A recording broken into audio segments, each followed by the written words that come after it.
कश्मीर से लेकर कन्याकुमारी तक, गुजरात से लेकर अरुणाचल तक, सत्ता के गलियारों से खेल के मैदानों तक, नहीं छूटती कोई खबर। सबसे सटीक, सबसे दमदार, सिर्फ प्राइम टीवी पर।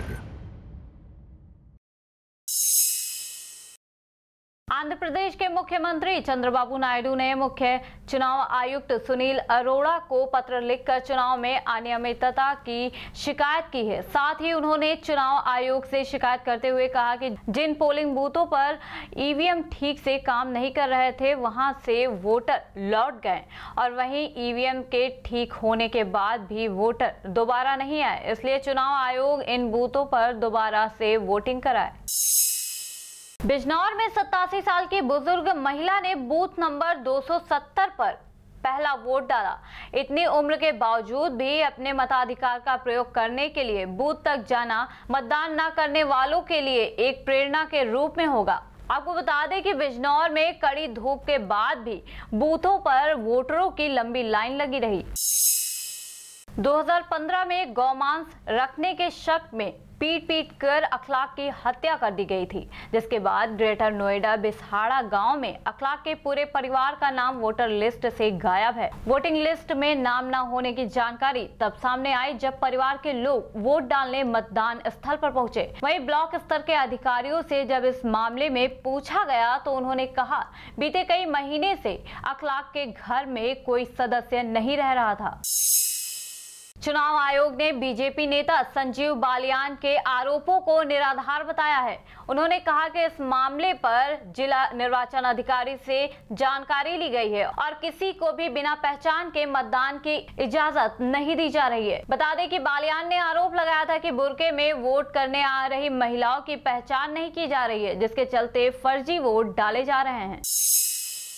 मोहनलालगंज के बस अड्डे के पीछे अवैध पटाखा गोदाम में अचानक विस्फोट हो गया। इस धमाके में 12 से अधिक लोगों के घायल होने और कई लोगों के मलबे में दबे होने की खबर है। फिलहाल किसी की मौत की सूचना नहीं मिली है। वहीं सूचना पाकर मौके पर पहुंची पुलिस ने घायलों को अस्पताल में भर्ती कराया और जांच शुरू कर दी है।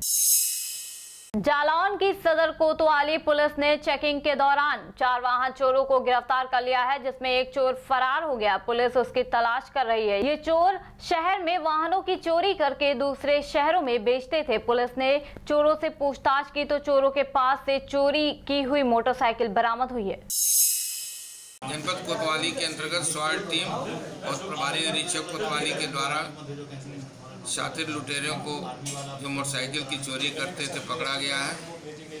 यह गैंग पिछले कई वर्षों से लगातार मोटरसाइकिलें चोरी कर रहा था।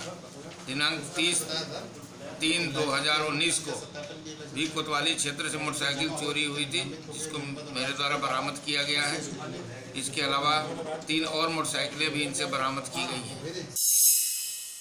अमृतसर के अजनाला पुलिस ने अलग अलग मामले में 4 चोरों को गिरफ्तार किया है। पुलिस थाना अजनाला के प्रभारी मनजिंदर सिंह ने बताया कि उन्होंने 2 युवकों को नशीली गोलियों और इंजेक्शन के साथ गिरफ्तार किया है और दूसरे केस में 2 युवकों को ट्रांसफार्मर चोरी करने के केस में पकड़ा गया है। उन्होंने बताया कि पूछताछ के दौरान पता चला कि ये चोरी का सामान अजनाला में कबाड़ की दुकान पर बेचते थे। सीतापुर के बिस्वा रोड पर एक अज्ञात वाहन ने मोटरसाइकिल पर सवार 3 लोगों को टक्कर मार दी, जिसमें एक लड़की सहित 3 लोग घायल हो गए। मौके पर पहुंची डायल 100 ने घायलों को अस्पताल में भर्ती कराया, जहां एक युवक की हालत नाजुक बताई जा रही। सिंधी भाषा दिवस के मौके पर सिंधी समाज के बच्चों को जागरूक किया गया। इस दौरान बच्चों और युवाओं ने समाज की सांस्कृतिक विरासत को आगे बढ़ाने का संकल्प लिया। आयोजन में सिंध वेलफेयर सोसाइटी की महासचिव रंजीता सचदेवा ने बच्चों को सिंध का इतिहास और भगवान झूलेलाल के बारे में बताया। सचदेवा ने बताया कि सिंधी समाज के लोग पूरी दुनिया में फैले हुए हैं, लेकिन हमारे पास कोई सिंधी प्रांत नहीं है। उन्होंने पीएम से डीडी सिंधी चैनल की मांग की है। हमें ये जानकारी मिली कि सिंधी हमारे लिए बहुत इम्पोर्टेंट लैंग्वेज है।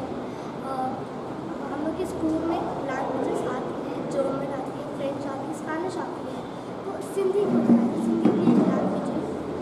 तो जैसे टीवी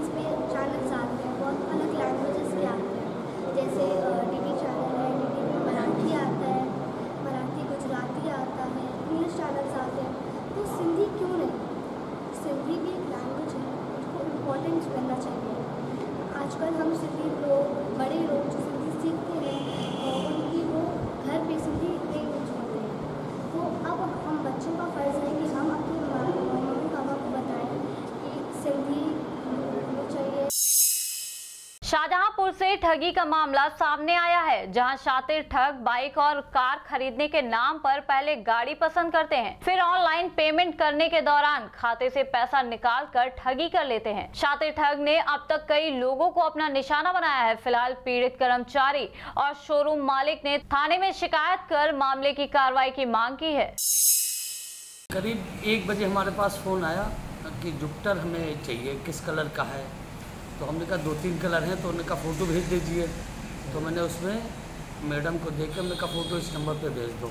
तो फ़ोटो भेज दिया। उसके बाद हम तो शाहजहांपुर चले गए थे। हमारे यहाँ पे मैडम और जो इंश्योरेंस करता वो बैठा हुआ था। उसके बाद में फ़ोटो भेजने के बाद उसने रेट पर फाइनल किया कितने की रेट पड़ जाए। तो उसने कहा खाता नंबर दीजिए, मैं अभी ट्रांसफ़र कर दूँगा पैसा। तो हमारे इंश्योरेंस वाले ने खाता नंबर दिया। उसके पहले 10,000 रुपये डाले, फिर 20,000 डाले, 30,000 डाले, फिर पता नहीं कौन से बताया क्या दबाने से फिर उसके साथ 47,500 रुपये उसके भी निकल गए। उसके बाद मैसेज चेक करा तो उसके भी पैसे गायब हो गए। उसके दूसरे दिन हम लोगों ने थाने में FIR दर्ज करवाई, लेकिन FIR दर्ज नहीं हुई। एप्लीकेशन दिया 1 हफ्ता हो गया है। गोरखपुर में प्राकृतिक आपदा, भूकंप, बाढ़, तूफान के अलावा आगजनी आदि मामलों से निपटने के लिए रिहर्सल मॉक ड्रिल निकाली गई। रिहर्सल गोरखपुर के एक स्थानीय होटल में की गई। इस मौके पर NDRF team, SDRF team, civil defence, अग्निशमन विभाग, NCC, scout guide, civil police, traffic police के अलावा तमाम टीमें संयुक्त रूप से मौजूद रहीं। देखिए, सबसे पहले मैं गोरखपुर आपदा प्रबंधन विभाग, जो कि डिस्ट्रिक्ट एडमिनिस्ट्रेशन का हिस्सा है, और जैसा कि आप देख रहे हैं कि इलेक्शन है, उसके बावजूद भी डिस्ट्रिक्ट एडमिनिस्ट्रेशन ने हमें काफ़ी सहयोग किया और इसके नतीजे से ये इतना बड़ा मेगा मॉक एक्सरसाइज आज हुआ है, जिसमें न केवल डिस्ट्रिक्ट एडमिनिस्ट्रेशन, पुलिस, आपके सामने SP साहब बैठे हुए हैं, वो NCC, सिविल डिफेंस और दुनिया के स्कूल के बच्चे, और इसके अलावा और भी CMO और डिस्ट्रिक्ट एडमिनिस्ट्रेशन के दूसरे जो नुमाइंदे हैं वो सब पार्टिसिपेट किए। और मेन मकसद ये था कि हमारी केंद्र सरकार उत्तर प्रदेश का और हमारे डायरेक्टर जनरल श्री SN प्रधान जी का, कि जब देश सबसे ज़्यादा मैक्सिमम एक्टिविटीज़ पर है, उस समय हमारे बाकी जितने डिपार्टमेंट हैं उनकी सिनर्जी हम किस लेवल तक स्थापित कर सकते हैं और किस बड़े पैमाने पर तैयारी कर सकते हैं। पिछले 2-3 सालों में आपने देखा कि हमने काफ़ी ज़्यादा गोरखपुर में आपदा प्रबंधन में जो काम हुए हैं, अभी आपके सामने ADM FR साहब बैठे हुए हैं, ये बता रहे थे कि अभी हमने ब्लॉक लेवल पे इतने सेंसिटाइज कर दिए हैं कि इन्फ्लाइटिस वगैरह के केसेस में हम इतनी अकाउंटेबिलिटी एकदम 0 लाइन तक फिक्स कर दिए हैं।